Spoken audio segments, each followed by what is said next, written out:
Hello, good morning. Ayan, so medyo mainit po ang panahon. It's already 10 o'clock in the morning. So galing sa home service po ako ngayon. So medyo haggard ako kasi naglakad lang ako galing sa ano na doon sa pinuntahan ko, tapos naglakad papunta dito kasi mahirap yung sasakyan, init pa, kaya medyo haggard tayo. Ayan, so dito na naman ako sa boarding house waiting for my other duties. Pero sabi ko, nung napadaan ako kasi gusto kong mag merienda, alas 10 naman. Okay, so merienda tayo guys. So ito po yung ito yung arasip. Tingnan natin. Masarap. Kain kayo. Maraming dito.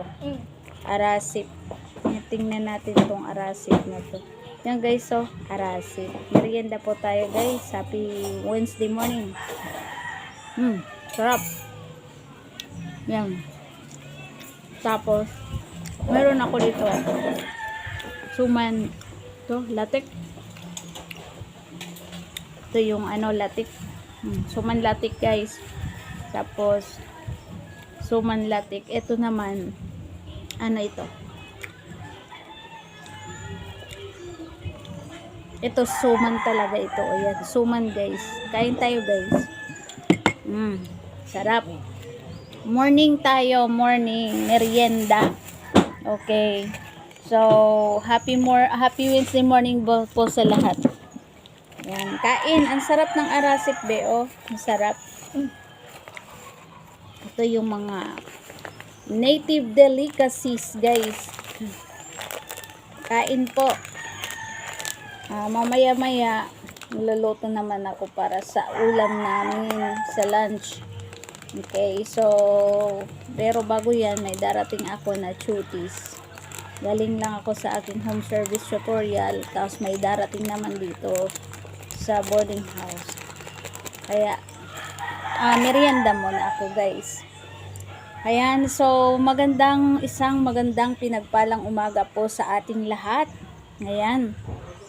So alam ko ang lahat po sa atin ay mga pinagpala. Ayan, ang gandang pakinggan pag tayo ay talagang pinagpala ng Diyos. Ayan, so magandang umaga po at pinagpalang umaga po sa ating lahat. Shout out po sa mga followers ko dyan.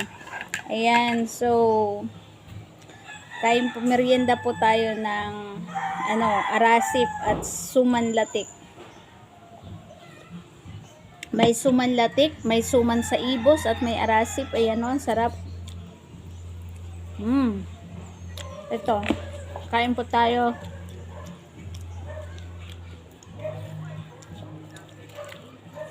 Shout out sa mga followers ko sa Shepherd's Flock, sa Christ Faith Fellowship sa Lebanon at Mindanao.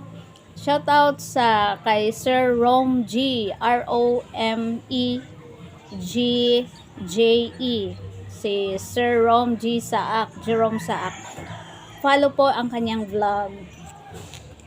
Okay, shout out sa mga nag-like and share kay Sir Ronel Kabilin. Shout out po. Kay follow yung vlog ng asawa niya, si Ma'am Marites Kabilin. Ayan. Shout out kay Jessica Villanueva, kay Cristita Cerebilla. Shout out. Salamat sa pag-like and share. Follow ang kanilang vlog. Kay Kenneth Icaldri Natividad. Shout out. Yan, si Kenneth. Follow po yung vlog ni Kenneth Icaldri Natividad. Sa pamangking ko, si Jedken Blorio Carino. Shout out be. At kay Arlene Sigono, kay ate. Kain ta ate. Arasip ate. Kain tayo. Kay Gemma Redoblado Ripalda. Maria Consolacion Tunyakaw. Pangaon kita day. Ngayon, suman. Maricel Esplana. Shout out. Sarap.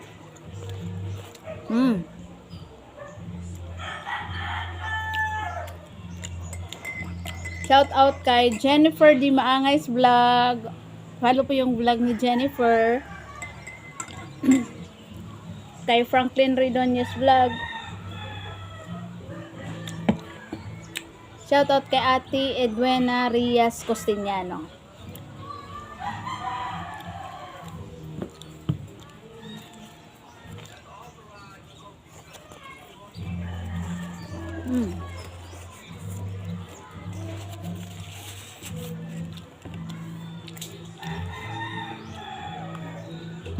Shout out kay Flordeliza Lagumbay. Kay follow nyo po yung vlog ng kapatid na si Raul Ripalda, Ronel Ripalda, kay Gemma Redoblado Ripalda's brother. Shout out.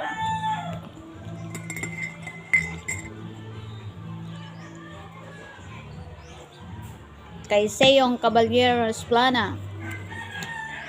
Kay Ma'am Charina Solfelix Ramirez, kay Ma'am Lani Ramirez sa Youngfield, kay Jenaline Pendon, follow ang kanilang vlog. Tikman natin ang suman naman, suman. Ito yung mga native delicacies dito sa Waray-Waray, Tacloban. Yan guys, oh. Sarap. Marasa. Marasa. Sarap ng nila suman. Hindi nakakaumay.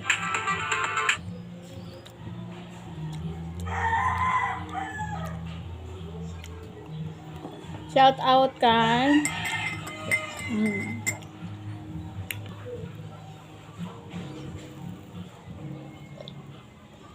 Bakikuha nga blue yung envelope ko doon. Yung green na envelope ko.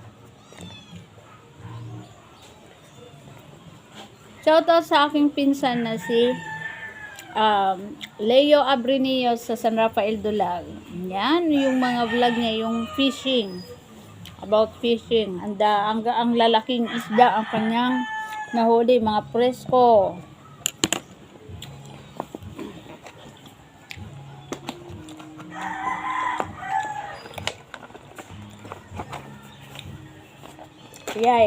Ayan, kay Ma'am Roda Pidam Vallejo Suabe. Shout out Ma'am Roda Pidam Vallejo Suabe. At kay Ma'am Angie Estonio. Ayan, Ma'am Angelica Estonio. Shout out, Ma'am. Sa pinsan ko, si Jophil Granada. Sa mga auntie ko sa Southern Leyte, shout out po. Kumusta po kayo? Ayan, si Mama Felipa Sibial, Gono Sibial, at kay Ma'am Nanay Living, kay Auntie Judith Granada. Yan, shout out po sa inyong lahat, ante, at yung mga auntie ko sa Valenzuela, si Nanay Lily, at sa auntie ko si Auntie Ninita Makalanda, Gono Makalanda, kay Uncle Daniel Makalanda. Kain po tayo ng suman at arasit. Shout out po sa lahat ng pastor ng Eastern Visayas District Church of the Nazarene. At lahat po ng mga manggagawa ng Diyos sa Eastern Visayas, lahat po sa atin na gumagawa sa magagawain tungkol sa Panginoon.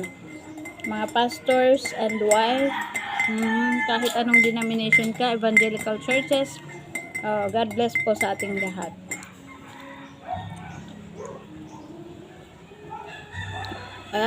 Alam ko na ang lahat sa atin, mga anak ng Diyos, ay mga pinagpala ng Panginoon. Amen. Ayan. So, pag tayo naman po, may isa po akong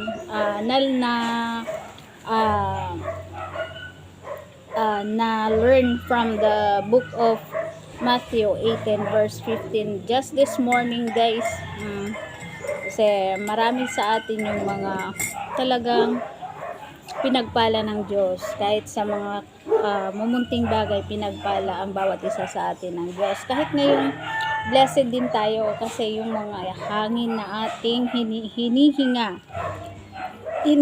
ay galing yan sa Diyos. Isang blessing din po yan. Kaya tayo ngayon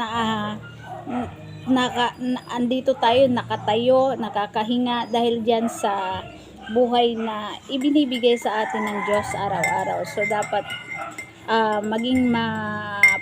patuloy tayong magpasalamat sa Diyos. Ayan. So kung pinagpala man tayo ngayon sa mga maging marunong tayong magpasalamat sa Diyos. Huwag po nating kakalimutan matutong magpasalamat sa Diyos. Ayan. So, kung may mga ano man tayo dati, yung mga experience na ayaw nating balikan, alam nyo, yung mga bad experiences, yung mga hindi gusto nating, ayaw nating balikan na, is yun ay mga naging stepping stone sa atin kung ano tayo ngayon. Kaya, kung may mga tao man na nakasakit sa atin noon, guys, wag po nating dibdibin yun, wag po tayong magtanim ng mga hatred sa puso natin. Kasi, dyan po tayo nagkakasala sa Diyos. Kailangan po nating i-let go ang lahat. At kung ano na tayo ngayon, maging marunong tayong mapasinalamaton kung hawaray-waray. Okay. So, wag na po natin 'yon anuhin. Wag po tayong magtanim ng mga galit o sama ng loob kasi yan po yung cause kung bakit tayo na-stress, nagkakasakit. Ayan, guys. So, let all bitterness and anger be put away from you. Anong sabi ng Panginoon? Be kind to one another. Yan. Tapos pinagpala ka naman ng Diyos. Guys, wag naman masyado tayong parang pinagyayabang natin na ano na ako ngayon, ganito ako ngayon. Kaya kayo na mga nag-ano sa akin noon, hindi po dapat ganyan ang ating spirit. Kailangan ipakita po ang ating patuloy na pagiging mapagpagumbaba sa mata ng Diyos at sa mata ng tao. Ayan. So, kasi, kung ganyan po tayo, na huhusgahan mo yung mga nangyari mo doon, yung mga tao na nagano sa'yo, yan, parang nagkikimkim ka po ng, nagkikimkim ka ng galit. Yan, yung mga pait, ang sama ng loob. At isa rin yun na nagkukos ng stress sa atin, depression. Ayan, kasi may galit ka sa loob. Hindi mo ini-let go. So, let it go, guys. Ayan. Ang Panginoon nga noon, kahit anong gawa ng mga tao sa Kanya, diba? Before God was crucified on the cross, bago siya i-crucified, grabe yung ginawa ng mga tao noon sa Kanya. Pero, pinanatili ng Diyos ang pagiging mapagpakumbaba. Be humble po. Yan lang po ang dapat gawin natin. Lalo na tayo na mga nasa Diyos, kung nakilala natin ang Diyos, na dyan tayo sumusunod tayo sa mga utos ng Diyos. Dapat wala na po ang mga hatred. Dapat marunong po tayong magpatawad sa ating kapwa-tao. Ayan. Be kind to one another in love. Ayan. Kain po tayo, guys. Marami pa akong kakanin dito. Ayan. Be, may ano pa dito, sumanlatek. Be, may arasip pa. Marami ditong ano. Yan, guys. So, yan ang ating ano. Mga native delicacies dito sa Tacloban.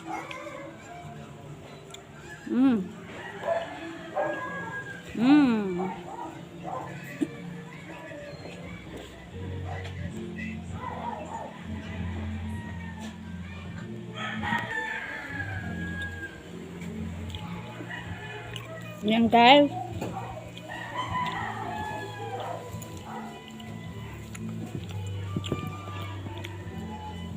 Oh, ayan, nag-aantay ako sa aking ibang cuties kasi may darating po dito. Kaya habang nag-aantay, ayan. So, kakain muna ako ng merienda kasi alas 10. Lampas na ng alas 10. Oh, guys. Yan, sana po may natutunan kayo kahit short lang po. Kasi yun yung devotion ko kaninang umaga. Ayan, yun yung nabasa kong salita ng Diyos. Ayan, when I wake up kanina. Ayan, yun yung agad nabasa ko sa salita ng Diyos. In the book of Matthew. 18 verse 15. Sana po magkaisa po tayo sa Panginoon. Dapat maramdaman po natin ang brotherly love, sisterly love, lalo na tayong mga nandito po na mga manggagawa ng Diyos. God bless po sa ating lahat. Shout out po sa lahat dyan na mga kay Ma'am Laila Andrea.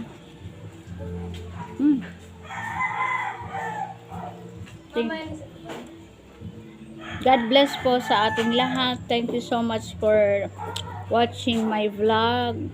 God bless po sa atin. Kain po tayo. Marami pa akong suman.